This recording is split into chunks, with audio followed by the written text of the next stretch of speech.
नमस्कार, आप सभी का मैं गंगाराम सकलानी ग्राम त्योंग प्रखंडी से। आज हमारे गांव में जो भगवान तुंगेश्वर का दिव्य मंदिर है उसमें कल से अखंड रामायण का आयोजन किया जा रहा है। साथ ही गौ सदन भी वहां पर बनाया गया है।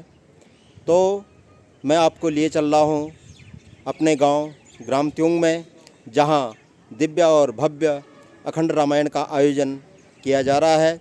इसके प्रणेता श्रद्धेय प्रातस्मरणीय स्वामी भवानंद जी महाराज के संरक्षण में यह सभी कार्य संपादित हो रहा है। तो चलिए मैं लिए चल रहा हूँ अपने गांव ग्राम त्योंग पोस्ट प्रखंडी जनपद रुद्रप्रयाग में। आप बने रहें मेरे साथ। चुका हूँ इस समय त्योंग बैंड में और मेरे साथ हैं ये अनंत विद्यार्थी, जो कि पूर्व में भिरी में राजकीय इंटर कॉलेज भिरी में विज्ञान वर्ग का विद्यार्थी रहा है। बहुत ही अच्छा विद्यार्थी। और हमारे साथ हैं ये राणा जी। और अब हम निकलेंगे अपने घर की तरफ और ये निकलेंगे अपनी घर की तरफ।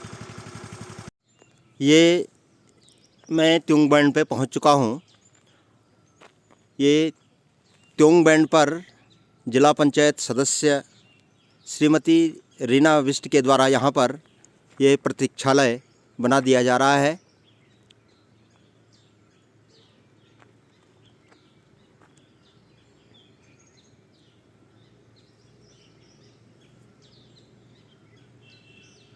बैंड से थोड़ा आगे ये त्योंग गांव के लिए ये सड़क जा रही है। इस मार्ग से हम लोग वहाँ निकलेंगे। और जो ये नीचे ये सड़क जा रही है ये कुंडालिया, नहरा, मक्कू और वहाँ से कटेगी, फिर नीचे उखीमठ के लिए ये सड़क जाएगी। इस समय में यहाँ पर ये गंगा दर्शन का एक पॉइंट भी यहाँ पर बना दिया गया है। और यहाँ से सीधे गंगा जी के दर्शन हम लोगों को होते हैं। ये गंगा जी का दर्शन मैं आप लोगों को कराऊंगा। ये ठीक ये नीचे मंदाकिनी नदी बह रही है और इधर से जो ये नदी जा रही है आकाश कामनी, उसका संगम है काकड़ा में। मंदाकिनी और आकाश कामनी का संगम काकड़ा में। तो ये दृश्य आप देख रहे हैं गंगा दर्शन पॉइंट त्योंग से। और ये हम लोगों का जंगल है, मैं आपको दिखाऊंगा।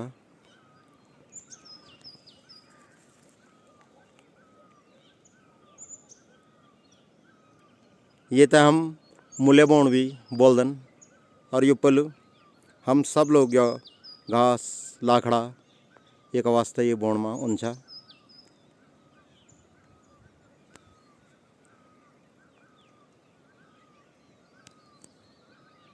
ये मैं पहुंच चुका हूँ त्योंग मंदिर में और मैं आपको दिखाऊंगा। ये यहाँ पर ये गोधाम भी यहाँ पर एक बना दिया गया है। और इसी के उपलक्ष्य में कल यहाँ पर अखंड रामायण का आयोजन भी रखा गया है।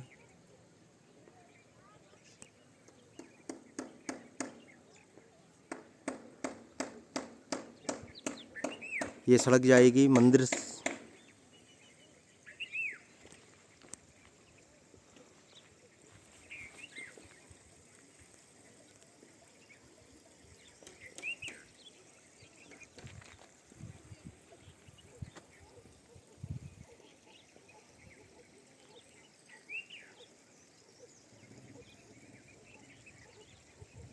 ये भूतनाथ जी,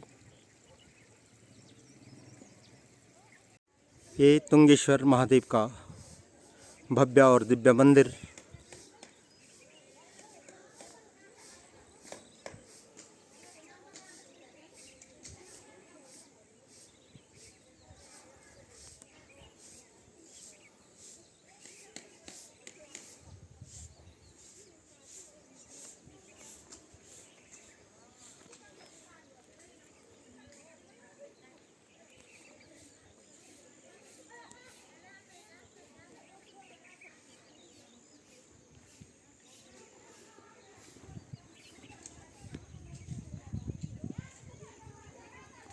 ये पूरा दृश्य मैं आप लोगों को दिखा रहा हूँ। धर्म की अधर्म का, प्राणियों में विश्व का, गौ माता की, तुंगेश्वर महादेव की, भवानंद जी महाराज की। आज ग्राम तुंगेश्वर महादेव मंदिर में कल दिव्य और भव्य अखंड रामायण का आयोजन किया जा रहा है और इसी उपलक्ष्य में यहाँ पर गौ धाम का भी निर्माण श्रद्धेय प्रातस्मरणीय स्वामी भवानंद जी महाराज के संरक्षण में यहाँ पर किया गया है।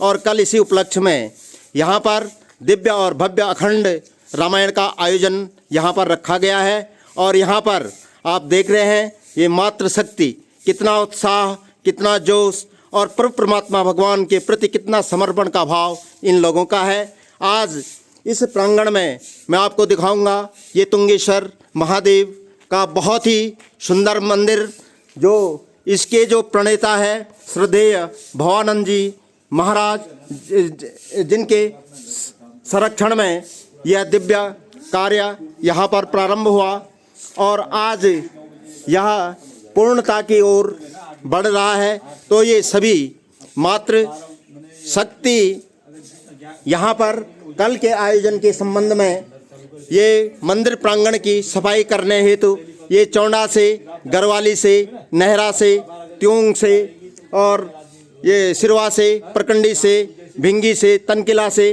तमाम ये मातृशक्ति यहाँ पर इस कार्यक्रम को सफल संचालन करने के लिए यहाँ पहुँचे हैं। तो भगवान इनके घरों में अभीष्ट भरें, इनकी मनोकामना पूर्ण करें और जो संरक्षण श्रद्धेय प्रातस्मरणीय स्वामी भवानंद जी महाराज का इस क्षेत्र को मिल रहा है या अनवरत उनका मिलता रहे। इन्हीं शुभकामनाओं के साथ आप बने रहें। कल यहाँ पर अखंड रामायण का भव्य और दिव्य आयोजन और परसों विधिवत रूप से बृहद भंडारे का आयोजन इस पुण्य क्षेत्र में रखा गया है।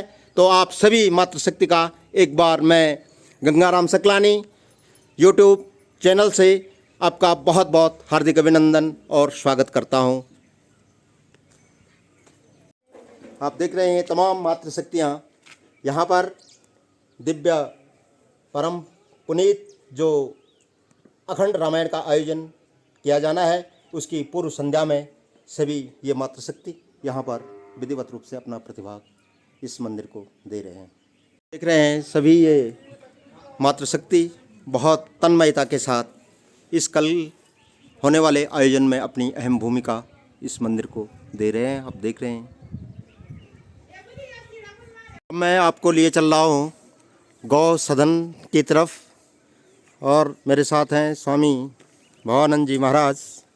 हम गौ सदन की तरफ निकल रहे हैं और स्वामी जी का इसी उद्देश्य को लेकर कि गाय हमारी माता है और इस युग में गाय के प्रति हमारी श्रद्धा कैसी है, इसको जीवंत रखने के लिए इनके द्वारा यहाँ पर एक गौधाम का निर्माण भी किया गया। और शास्त्र और पुराणों में बताया गया है कि गौ विश्वस्य मातरः, गाय इस विश्व की माता है और यदि गाय सुरक्षित है तो हम लोग सुरक्षित हैं। इसी उद्देश्य को लेकर के स्वामी भवानंद जी महाराज के द्वारा यहाँ पर एक गौधाम की स्थापना भी की गई है। और कल इसी परिप्रेक्ष्य में यहाँ पर अखंड रामायण का दिव्य और भव्य आयोजन यहाँ पर रखा गया है। ये मैं अब आपको लिए चल रहा हूँ ये गौशाला यहाँ पर बनाई गई है।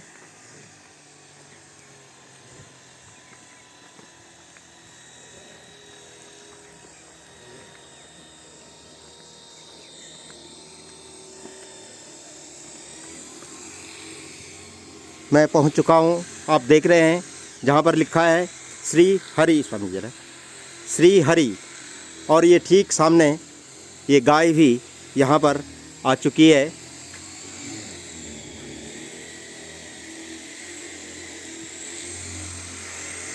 मैं आपको गौशाला के अंदर लिए चल रहा हूँ। ये गौशाला का पहला प्रकोष्ठ यहाँ पर आप देख रहे हैं।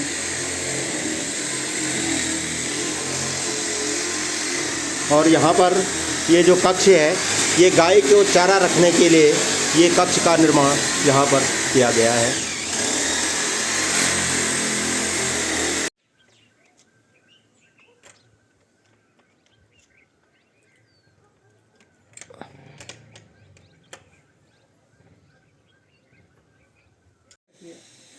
यहाँ भी ठीक करना है मशीन से ज़रा। हाँ, वो मैं लाता हूँ ना, पीट लाता हूँ। कौन सा पत्थर वाला ना?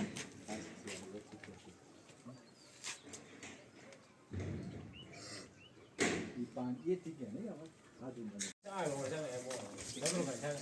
अरे पूछना पड़ता भाई। ये अखंड रामायण के उपलक्ष्य में ये हमारे सभी जवान बच्चे इस कार्यक्रम में अपना प्रतिभाग देने के लिए यहाँ इस मंदिर में पहुँच चुके हैं।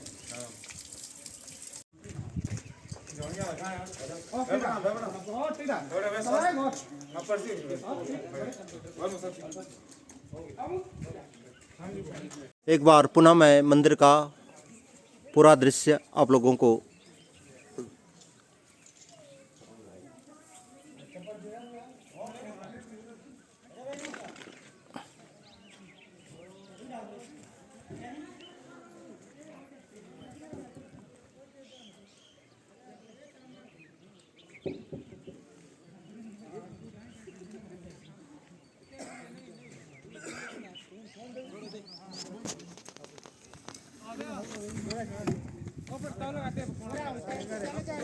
ये सभी बच्चे लोग विधिवत रूप से यहाँ पर अपना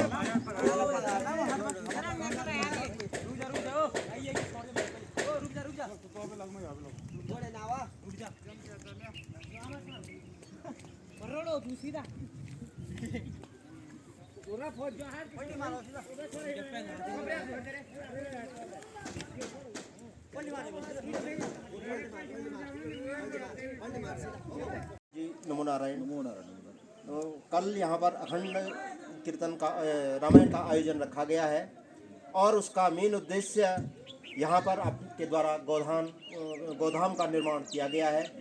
तो मैं यह जानना चाहूँगा कि आखिर आपके मन में ये भाव कहाँ से उत्पन्न हुआ कि हम यहाँ पर एक गोधाम की स्थापना करें? तो सबसे पहले तो तुंगेश्वर महादेव की जय हो, गौ माता की जय हो। हमारे शास्त्र में एक धर्म का हमारा एक गौ माता ऐसी एक स्तंभ है और आज के इसमें संदर्भ में सभी जगह पर हम देखते हैं कि गौ माता की इतनी दुर्दशा है। जगह जगह पर आज गौ माता पालने के लिए कोई भी तैयार नहीं है या उसको कोई भी थोड़े से कष्ट सहन करके उसकी रक्षा करने के लिए कोई भी ये इसीलिए हमने एक अगर यहाँ पर गोधाम का निर्माण कराया और वहाँ पर गौ पालन उसकी हम सेवा भाव से उसको सतत निरंतर ये प्रतिक्रिया चलती रहेगी और इससे एक सबको एक प्रेरणा मिलती रहे कि एक बात एक संत महात्मा भी अगर गौ रक्षा कर सकता है तो ये हमारा कर्तव्य है कि हमें हिंदू सनातन धर्म में सभी हिंदुओं को गौ की रक्षा करनी चाहिए। सिर्फ आरती पाठ पूजा में गौ माता की जय बोलकर गौ माता की रक्षा ऐसी नहीं होगी, वो हमें वास्तविक की जय के साथ साथ हमारी धर्म की रक्षा भी करनी पड़ेगी और धर्म की जय बोलनी पड़ेगी। और इसीलिए बोलो सब गौ माता की जय। इसीलिए सबको एक प्रेरणा का एक स्रोत बने और सबको करना भी चाहिए और गौ रक्षा भी करनी चाहिए, गौ पालन भी करना चाहिए, क्योंकि हमारे पहले पूर्वजों ने गौ ही ऐसा एक धन था और जिसके पास गौ होती थी वो धनाढ़ पुरुष माना जाता। उसकी ऐसी अतः कृपा है आज के रूप में गौ माता जैसा आज धाम कोई नहीं है। इस धाम को सभी निर्माण करे और इसका पालन भी करे और इसकी रक्षा भी करे और ऐसे हमको गौ माता। बहुत बहुत धन्यवाद स्वामी जी। और एक बात मैं पूछना चाहूँगा कि आजकल हम देख रहे हैं सड़कों पे गायें उसका दूध खा करके हम लोग जो है सड़कों में गायों को छोड़ रहे हैं, ये वास्तव में एक पाप है? पाप ही नहीं, बिल्कुल हर व्यक्ति के हृदय में बड़ा कष्ट और दुखदायी विषय है ये। और इतना दुख हर व्यक्ति दुखदायी है बिल्कुल, इसमें कोई किसी को इसके प्रति किसी को भी मन में शांति नहीं है। इस विषय में हर कोई बड़े दुखी होकर दुखी मन से इस बात को रखता भी है। तो ये बहुत ही अच्छी बात नहीं है। सबको ये विचार करना चाहिए, विचारणीय बात है बिल्कुल। मैं बोलता हूँ ये बहुत ही दुखदायी बात है, ये होना नहीं चाहिए ऐसा। बहुत बहुत धन्यवाद। और शास्त्र और पुराणों में कहा गया है कि गाओ विश्वस्य मातरा। यदि एक संत गौ पाल सकता है तो हम गृहस्थ क्यों नहीं गायों को पाल सकते हैं। हम गायों की सेवा करें। इन्हीं शुभकामनाओं के साथ बहुत बहुत धन्यवाद महाराज। गोधाम निर्माण के उपलक्ष्य में कल यहाँ पर भव्य और दिव्य रामायण का आयोजन रखा गया है। तो मैं लिए चल रहा हूँ आपको इन नौजवानों के साथ। आप देखिए इस धार्मिक कृत्य में अपना समर्पण का भाव दिखाते हुए ये हमारे सभी नौजवान सुबह से लेकर और परसों जब तक विधिवत रूप से भंडारे का आयोजन यहाँ पर समाप्त नहीं होगा, आपकी सेवाएं यहाँ पर बनी रहेंगी और आप अनवरत इस दिव्य कार्य के लिए बहुत ही सुंदर योगदान अपना दे रहे हैं और हमारे क्षेत्र का भी मान और सम्मान इस मंदिर के द्वारा है। तो आप सभी ये मेरे नौजवान कार्यकर्ताओं का बहुत बहुत धन्यवाद। बोल तुंगेश्वर महादेव की।